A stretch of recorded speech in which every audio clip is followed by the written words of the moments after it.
प्रतिभा जो रिकॉग्नाइज हो रहा है, जो स्टूडेंट्स यहाँ पे हैं, मैं बस एक ही मैसेज देना चाहूँगा कि ये आपकी लाइफ की जर्नी का ये पहला स्टेप है, जिसमें आप लोगों ने बहुत अच्छे से परफॉर्म किया है और आप जो एक एग्जाम्पल बनने जा रहे हैं पूरे समाज के लिए, तो ये बहुत अच्छी अपॉर्चुनिटी है। लेकिन ये पहला स्टेप है, लेकिन इसमें रुक जाइएगा मत। पहला स्टेप में जो रिकॉग्निशन आपको मिल रहा है, आपको बाकी जो पीछे छूट गए उनको भी साथ में लेके चलना है, और आगे भी अगर कुछ चीजें अचीव करनी है लाइफ में तो उसके तरफ भी ज्यादा से ज्यादा मेहनत करना है।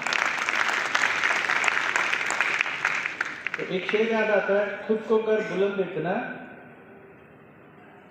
कि किस्मत लिखने से पहले खुदा बंदे से खुद पूछे, बता तेरी रजा क्या।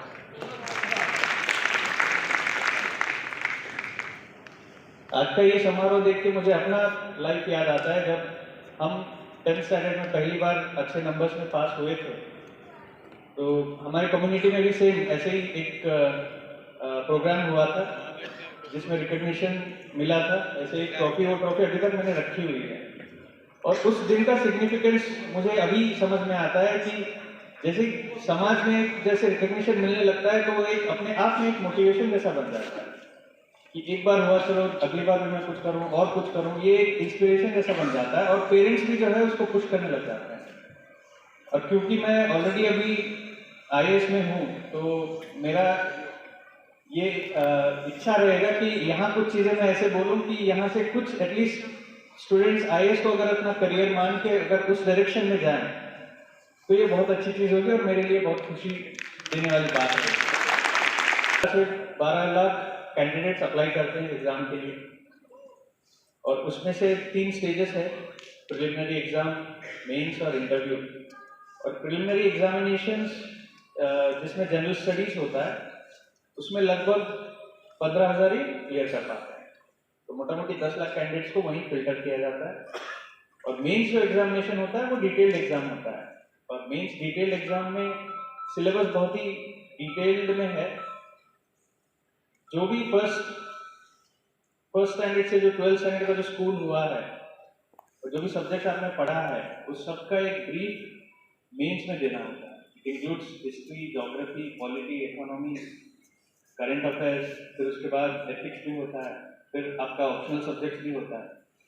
इस एग्जाम को बस ये मत समझिएगा कि बहुत टफ एग्जाम है तो कुछ अलग चीज है, ये अलग नहीं है। This is one of the exam, थोड़ा सा टफ है but it is exam only, जिसमें सिलेबस डिफाइंड है।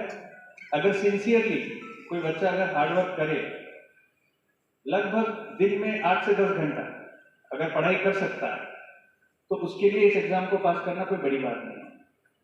और जैसे मेंस एग्जामिनेशन हो जाता है, फिर इंटरव्यू में बस ये चेक किया जाता है कि यदि ये बाद में जाके अगर ऑफिसर बन जाए तो क्या ये समाज के लिए काम करेगा, अच्छी चीजें करेंगे, या फिर इनकी एप्टीट्यूड क्या है। क्योंकि ये बहुत ही रिस्पॉन्सिबल पोजीशन हो जाता है। जैसे ही फर्स्ट पोस्टिंग्स जब जिले में मिल जाता है, एज एसडीओ स्टार्ट करते हैं, तो from your first posting itself the responsibility is too high. यहाँ आपको कई सारी चीजें देखनी होती हैं, मैनेज करनी होती हैं, सबको कहीं कुछ इश्यूज ना हो, कोई लॉ एंड ऑर्डर ना हो जाए, और प्रोग्रेस भी हो जाए, साथ में डेवलपमेंट होता रहे, स्कीम्स पॉलिसी सब ठीक ठाक इम्प्लीमेंट होती रहे, लोगों को ज्यादा कष्ट ना हो। तो मेनली ये वो वाली सिचुएशन है जहां आपको तीर भी चलाने हैं और परिंदे भी बचाने हैं,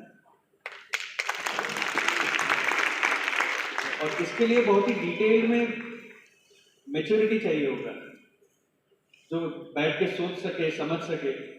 और एज ए करियर में बोलना चाहूंगा कि गवर्नमेंट सेक्टर में आईएएस एक बहुत ही अच्छा करियर है, जिसमें थ्रू आउट द लाइफ आप कहीं ना कहीं या तो पॉलिसी इंप्लीमेंट करते हैं या फिर पॉलिसी डिजाइन करते हैं।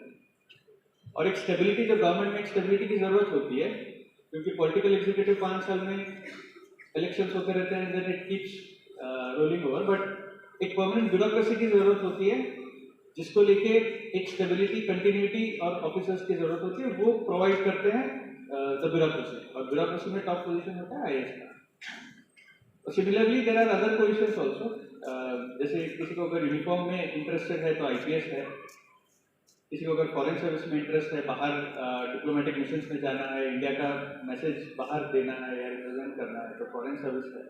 इसको छोड़ के इनकम टैक्स है, रेवेन्यू सर्विसेज, कस्टम्स है, Indian revenue services, customs and excise, उसके बाद डिफेंस है, पोस्टल सर्विसेज है, और बहुत सारी टोटल 24 सर्विसेज इस एग्जाम में कवर की जाती है। सो अगर मैं बोलना चाहूँगा कि अगर यहाँ पे स्टूडेंट्स ग्रेजुएशन के फाइनल ईयर में हैं, तो that is the ideal time to start the preparation for this examination. और ऐसे कोई स्टूडेंट्स हो तो हम तो ऑलवेज अवेलेबल हैं, जैसे पुरुलिया में है या बाहर है। एनी टाइम कोई भी गाइडेंस अगर चाहिए होगा तो I am always available on phone.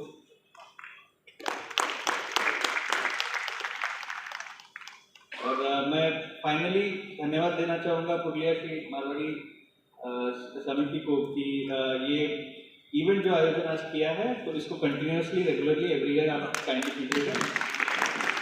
हम जहाँ भी रहेंगे हम कनेक्टेड रहेंगे।